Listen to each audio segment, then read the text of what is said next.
Muito boa noite, meu amigo, minha amiga, telespectador e telespectadora da Rede Mundial de Comunicação. Esse é o nosso boletim semanal, direto aqui dos Estados Unidos. A guerra entre Irã e Israel.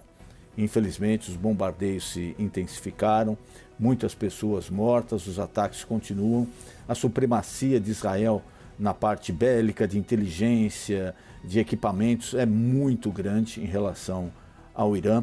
E, logicamente, o número de mortes é maior no Irã do que em Israel. Mas a tão esperada entrada dos Estados Unidos ou não nessa guerra ficou adiada por 2 semanas. O presidente Donald Trump já havia falado que o tempo de negociar tinha acabado e que agora era o tempo do Irã se render, ou senão não sobraria nada. Só que nessa fase, Israel já conseguiu bombardear e matar muitos líderes importantes do Irã. Inclusive já falou que teria condição de matar o Ayatollah, que é o líder supremo do Irã, caso os Estados Unidos autorizassem. Donald Trump, em tese, vetou. Mas agora chegou num ponto em que, para se atacar o coração do armamento nuclear do Irã, que são as estações de enriquecimento de urânio, Israel precisa daquelas bombas que só os Estados Unidos têm, que perfuram a terra em até 60 metros. E isso daí Israel não tem. Seria necessária a participação direta dos Estados Unidos. E nesse aspecto, Donald Trump preferiu esperar mais um pouco. Deu mais um prazo de 2 semanas para o Irã praticamente entregar o que tem de armas nucleares, se abrir uma fiscalização para evitar o pior.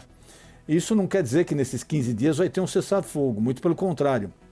Isso deve até se intensificar um pouco, mas pelo menos é uma última esperança, um último prazo ofertado pelos Estados Unidos para o Irã desistir desse armamento nuclear.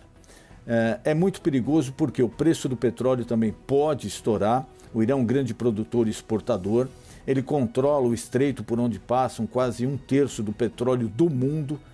Se fechar lá, os Estados Unidos já falaram que vão para a guerra. Se tiver um ataque em bases americanas no Oriente Médio, os Estados Unidos falaram que vão aí para cima do Irã. Quer dizer, o clima é muito tenso na região. A China se mantém um pouco neutra, a Rússia já falou para os Estados Unidos não entrarem na guerra, quer dizer, vai tendo um envolvimento geopolítico cada vez mais complicado. Economia, o Federal Reserve, aqui o Fed, que é o equivalente ao Banco Central no Brasil, resolveu manter a taxa de juros entre 4,25% e 4,50% ao ano. Terceira reunião consecutiva que a taxa de juros é mantida. O mercado esperava uma pequena queda na taxa de juros em função da inflação, que vem baixando e está num patamar já quase aceitável, num nível muito próximo antes da pré-pandemia. O mercado esperava essa redução, porque a economia, a taxa de juros alta em todo lugar do mundo é uma trava para a economia, mas isso acabou não acontecendo. Os jogos aqui, o Mundial de Clubes nos Estados Unidos, os brasileiros vão muito bem. O Botafogo ganhou do PSG, o time mais forte, mais poderoso aí do mundo, ganhou de 1-0 ontem, e os brasileiros de uma forma geral vão indo bem no torneio. Mas o que chamou a atenção foram pessoas, latinos, brasileiros, imigrantes que já tinham comprado os ingressos para assistir a esses jogos, acabaram desistindo, tentaram vender ou deram os ingressos ou simplesmente não foram ao estádio. Por quê? Surgiu um boato muito forte que o ICE, que é a polícia da imigração aqui dos Estados Unidos, estava fazendo blitz nas entradas do estádio ou na saída. Então isso inibiu muitos imigrantes ilegais de comparecerem, com medo do quê? De ali serem abordados pela polícia, quando forem verificar a situação, serem presos e deportados. Então muitos brasileiros e latinos e sul-americanos de um modo geral, argentinos, acabaram desistindo de ir aos estádios para acompanhar os seus times com receio da imigração. Visto de estudantes foi liberado novamente por Donald Trump, só que com uma exigência.